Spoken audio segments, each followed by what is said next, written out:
My name's Robin, and I had just celebrated my 26th birthday a few weeks ago. Life was good. I was engaged to Jake, my college sweetheart, and our wedding was right around the corner. Everything seemed perfect until my mom decided to throw a wrench in the works. I was lounging on the couch, flipping through a bridal magazine when my phone buzzed. Mom's name flashed on the screen. I answered with a cheerful, "Hey, Mom, what's up?" "Robin, honey, I need your opinion," she said, her voice laced with excitement. "What kind of suit do you think would look best on Tom when he walks you down the aisle?" "I'm thinking maybe blue, but maybe black is more traditional?" I blinked, confused. "Mom, what are you talking about?" "Grandpa's walking me down the aisle."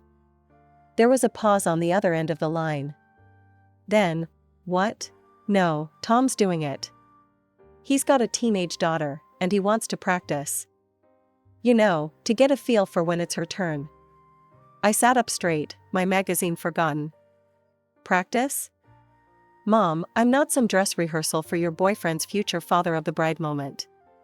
Grandpa's walking me down the aisle, end of story." "But Tom." "I don't care about Tom," I shouted, surprising myself with the intensity of my anger. "I'm not going to be his guinea pig. If he wants to practice so badly, tell him to find some other wedding to crash." "Robin Elizabeth Carter, you listen to me." I hung up. The phone immediately started ringing again, but I ignored it, tossing it aside as if it had burned me. As I sat there, my heart pounding, memories started flooding back. Dad's face, his warm smile, the way he used to swing me around in the backyard. He'd died when I was 10, leaving a gaping hole in our lives that Mom had desperately tried to fill. I remembered the parade of men that followed, all truckers from the transportation company where Mom worked. She'd bring them home, introducing each one as the one, her future husband, my future stepfather. But they never lasted long. Mom was intense, clingy. She'd scare them off, and then the next one would appear, another Mr. Right in a never-ending cycle. As I sat there, lost in memories, I couldn't help but remember how I'd sought refuge with my grandparents during those tumultuous years. They were my safe haven, a stark contrast to the chaos at home. I was about 13 when things really started to get out of hand. One day, I came home from school to find Mom in a screaming match with some woman I'd never seen before. "You home-wrecking bitch," the stranger shrieked, her face red with fury. "That's my husband." Mom, never one to back down, fired right back. "He told me he was single. Don't blame me for your marital problems." And there, lounging in our ratty armchair, was Mom's latest boyfriend. I think his name was Dave or Dan, I honestly couldn't keep track anymore. He was watching the two women fight with a smug grin on his face, like it was some kind of twisted entertainment. I stood frozen in the doorway, my backpack slipping off my shoulder. "Mom?" I called out weakly. Both women whirled to face me. The stranger's eyes widened, then narrowed. "Is this your daughter?" she spat at Mom. "Does she know what kind of woman her mother is?" "Leave her out of this," Mom yelled back. Dave Ordand finally stood up. Ladies, he drawled. "No need to fight. There's plenty of me to go around." The stranger let out a strangled scream and lunged at him. I took that as my cue to bolt, locking myself in my room until the shouting stopped. That night, I heard Mom crying through the thin walls of our apartment. Dave Ordand had left with his wife, and Mom was alone again. As I grew older, things didn't get better. By the time I was 15, I was doing everything I could to avoid being home. It wasn't just the revolving door of Mom's boyfriends anymore, it was the way they looked at me. I remember one guy, Rick, eyeing me up and down as I grabbed a snack from the kitchen. "Your girl's filling out nicely," he told Mom. Mom just laughed. "She takes after me," she said proudly, completely oblivious to how uncomfortable I was. I started spending more time at the library, at friends' houses, anywhere but home. But Mom didn't get it. She'd call me selfish for not wanting to hang out with her and her latest flame. "Robin, honey," she said one day, "come meet Jeff. He's great with kids." We could be such a happy family, the three of us. I looked at Jeff, saw the way his eyes roved over me, and felt sick. No thanks, I muttered, retreating to my room. That night, I called my grandpa. Can I come stay with you for a while? I asked, trying to keep the desperation out of my voice. Of course, sweet pea, he said without hesitation. You're always welcome here. It didn't take long for my grandparents to notice something was wrong. One evening, as we sat around their kitchen table, the words just tumbled out of me. I told them everything, the parade of men, the uncomfortable stares, Mom's obliviousness to it all. By the time I finished, Grandma had tears in her eyes, and Grandpa's face was set in a hard line I'd never seen before. That's enough, he said, his voice low and firm. We're putting a stop to this right now. The next day, we drove to Mom's place. Grandpa didn't waste any time. Carol, what you're doing is immoral and dangerous. You're bringing strange men into your home with a young girl present. Do you have any idea what could happen? Mom's face flushed red. How dare you, she shrieked. You've never wanted me to be happy. You're trying to ruin my life. Your life? Grandpa shot back. What about Robin's life? What about her safety? Robin's fine, Mom insisted. She's just being dramatic. So what, you're going to take her away from me, is that it? Grandpa nodded. Robin's coming to live with us. You can sort out your personal life without putting her at risk. Fine, Mom spat. Take her. It'll be easier to find a good man without a teenager cramping my style anyway. Her words hit me like a punch to the gut. I'd known, deep down, that Mom saw me as a burden sometimes, but hearing her say it out loud, it hurt more than I'd expected. Grandma squeezed my shoulder. Go pack your things, sweetie, she said softly. I nodded, heading to my room in a daze. As I threw clothes into a duffel bag, I could hear Mom and Grandpa still arguing in the living room.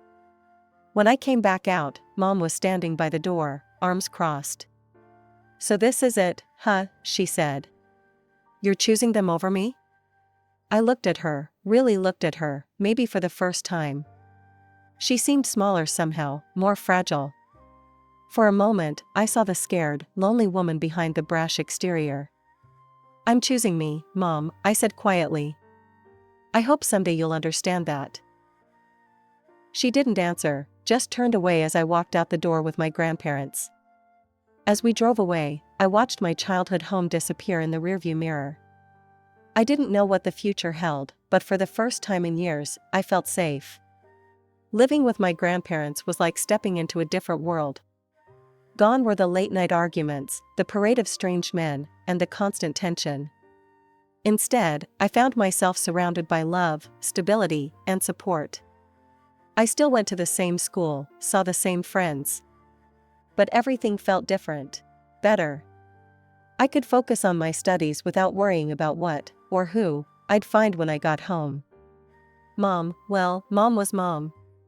She'd call occasionally, usually to talk about her latest boyfriend or to complain about work. She rarely asked about me, and when she did, she didn't seem to really listen to the answers. When graduation day rolled around, I was surprised to see her there. She sat with my grandparents, looking uncomfortable and out of place. You look nice, honey, she said after the ceremony, giving me a quick hug. Listen, I've got to run. I've got a date with this great guy I met at work. You understand, right? And just like that, she was gone. I watched her rush off, feeling a mixture of hurt and relief. My grandparents helped me move into my dorm room that fall, setting me up with everything I needed for college. I'd decided to study to become an investment manager, fascinated by the world of finance and planning. That's where I met Jake. We were in the same introduction to financial markets class, both of us bright-eyed freshmen with big dreams. We became friends first, study buddies who'd quiz each other late into the night at the campus coffee shop. It wasn't until our senior year that things shifted. We were working on a group project, hunched over spreadsheets in the library, when Jake suddenly looked up at me. Robin, he said, his voice serious. I think I'm in love with you." I blinked at him, surprised. And then I realized I felt the same way. Our relationship blossomed quickly after that. Jake was kind, smart, and stable, everything I'd never had in my life with Mom. When he proposed after graduation, I didn't hesitate to say yes. I saw Mom a few times during those years, usually when I'd stop by her place during breaks. Her new boyfriend, Tom, was always there, younger than her, with slicked back hair and a cocky grin. "Robin, this is Tom," Mom had said, beaming. "He's got a daughter, 7 years younger than you. Isn't that great?" I'd smiled politely, not sure what to say. Tom had looked me up and down in a way that made me uncomfortable, reminding me of all those boyfriends from years ago. After reliving all these memories, I knew I needed to talk to Grandpa. Jake and I drove out to my grandparents' house one weekend, the weight of Mom's demand heavy on my mind. "Grandpa," I said as we sat in their cozy living room, "Mom called me about the wedding. She wants her boyfriend Tom to walk me down the aisle. Says he wants to practice for when his own daughter gets married." Grandpa reached out and took my hand. "Robin, I'd be honored to walk you down the aisle. But if you wanted to choose Tom or anyone else, I'd understand. It's your day." I shook my head, feeling tears prick at my eyes. "There's no choice to make, Grandpa. It's always been you." Jake, sitting next to me, squeezed my other hand. "I support whatever Robin wants," he said. "She's told me about everything you've done for her, sir. I can't think of anyone better to give her away." Grandpa smiled, his eyes suspiciously moist. "Well then," he said, his voice gruff with emotion, "I guess we'd better start practicing our walk, hadn't we?" As we all laughed, I felt a wave of love and gratitude wash over me. This was my real family, the people who'd stood by me, supported me, loved me unconditionally. And in a few short weeks, I'd be adding Jake to that family officially. I thought I'd put an end to Mom's ridiculous demands, but apparently, I'd underestimated her determination. The calls kept coming, each one more insistent than the last. "Robin, you need to reconsider," Mom pleaded one evening. "Tom's really upset. If you don't let him walk you down the aisle, he might leave me." "Then maybe he's not the right guy for you," I snapped, my patience wearing thin. "Look, I'm busy planning my wedding. Can we please drop this?" There was a pause on the other end of the line. When Mom spoke again, her voice was cold. "Fine. If that's how you want to play it, I won't come to your wedding at all." Something inside me snapped. "You know what? Fine. Don't come. It's not like you've been a real mother to me anyway."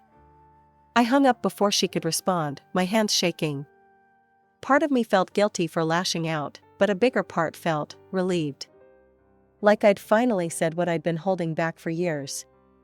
Days passed, and I started to think maybe that was the end of it.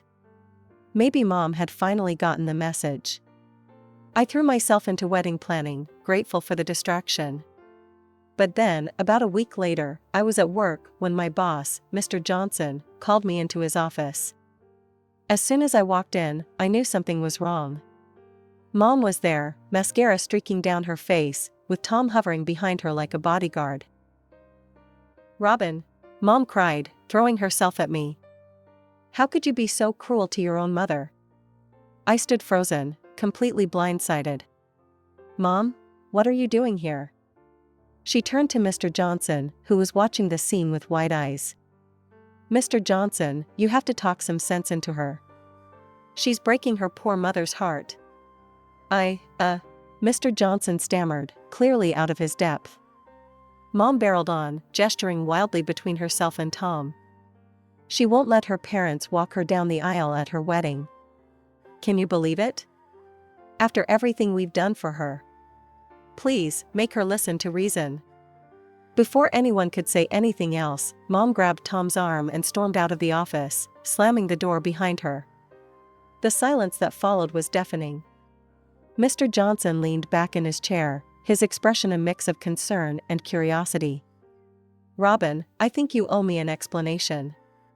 What exactly is going on?" Haltingly, I began to explain about my childhood, about living with my grandparents, about Mom's revolving door of boyfriends. I told him about her insistence that Tom walk me down the aisle, and my refusal. To my surprise, Mr. Johnson's face softened as I spoke. When I finished, he let out a long sigh. "You know, Robin, your mother reminds me a lot of my ex-wife," he said, shaking his head. "I divorced her because of similar, dramatic tendencies. Always making everything about her, never considering how her actions affected others." Relief washed over me. "So, you understand?" He nodded. "I do. And I want you to know that I'm on your side here. Your wedding day is about you, not your mother or her boyfriend." I felt like a weight had been lifted off my shoulders. "Thank you, Mr. Johnson. I really appreciate that."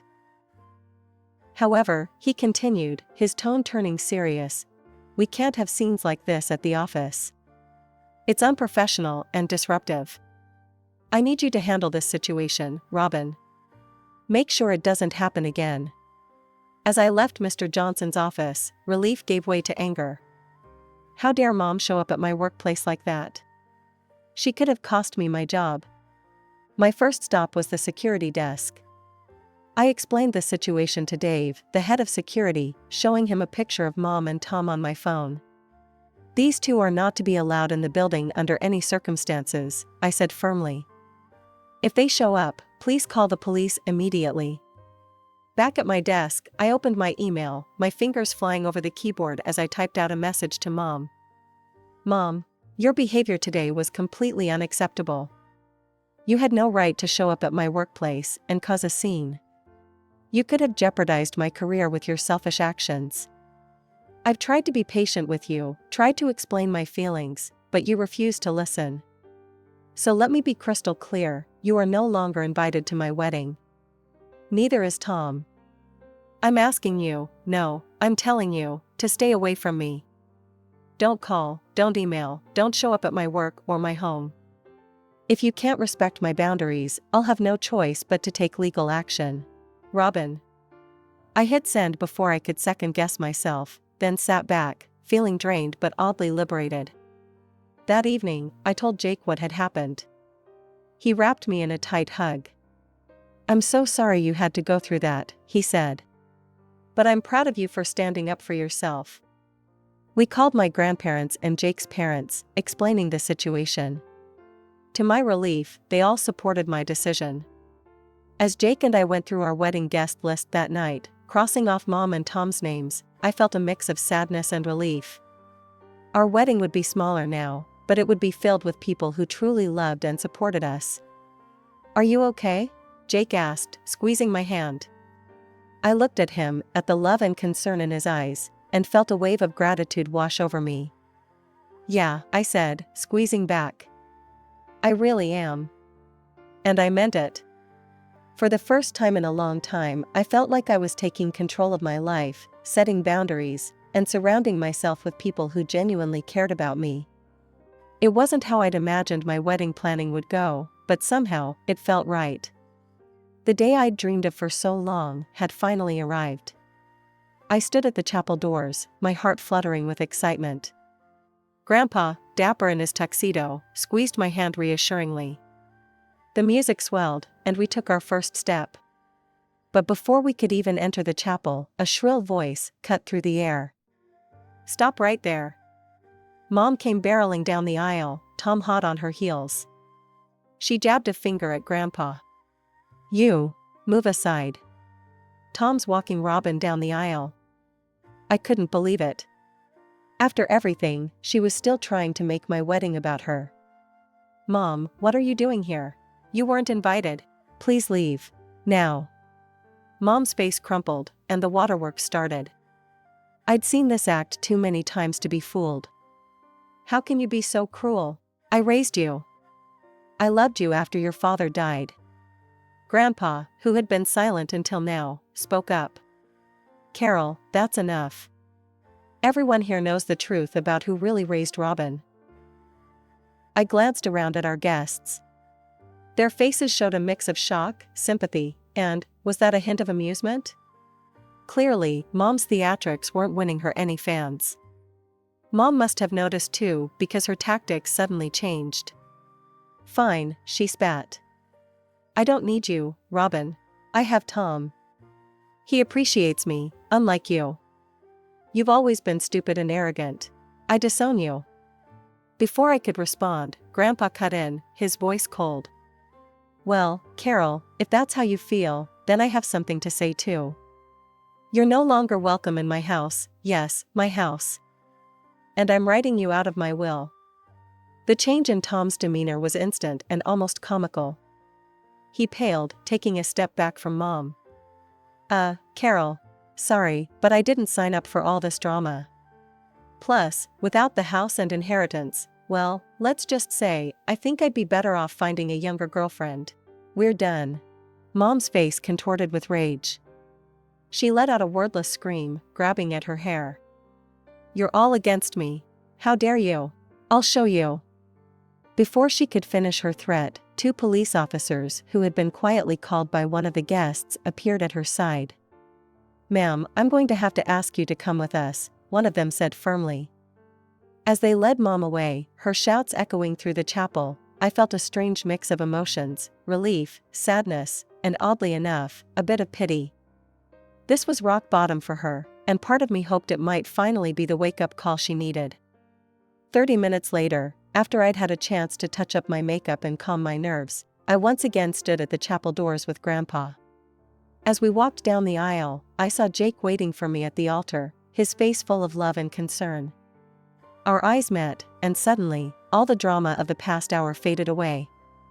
This was our moment, and nothing, not even my mother's antics, could take that away from us. The ceremony was beautiful, filled with laughter and happy tears. And as Jake and I shared our first kiss as husband and wife, I knew that whatever challenges life threw our way, we'd face them together, surrounded by the love and support of our true family. During the reception, guest after guest approached us, offering words of support and condemning my mother's behavior. "You handled that like a champ, Robin," my college roommate said, hugging me tight. "Your mom's got some nerve," Jake's uncle grumbled. "But you showed her what real class looks like." And as Jake and I drove off to start our honeymoon, I felt a sense of peace settle over me. The drama with Mom was behind us now. We had a whole new life ahead of us, and I couldn't wait to see what adventures it would bring. It's been a year since the wedding, and life has settled into a new, peaceful rhythm. Jake and I live in a cozy apartment just a stone's throw from our offices. It's not huge, but it's ours, filled with love and laughter. Every morning, we walk to work together, hand in hand, talking about our plans for the future. The house where I grew up, the one Mom used to live in, now provides us with a steady stream of rental income. We've turned it into something positive, using the extra money to save for our future and occasionally splurge on weekend getaways. As for Mom, well, I hear things through the grapevine now and then. Apparently, she's renting a small apartment across town. And true to form, she's on the hunt for her next soulmate. Some things never change, I guess. I haven't spoken to her since the wedding. Sometimes I feel a twinge of guilt about that, but then I remember the years of chaos, the constant drama, the way she tried to hijack one of the most important days of my life. And I know I made the right choice.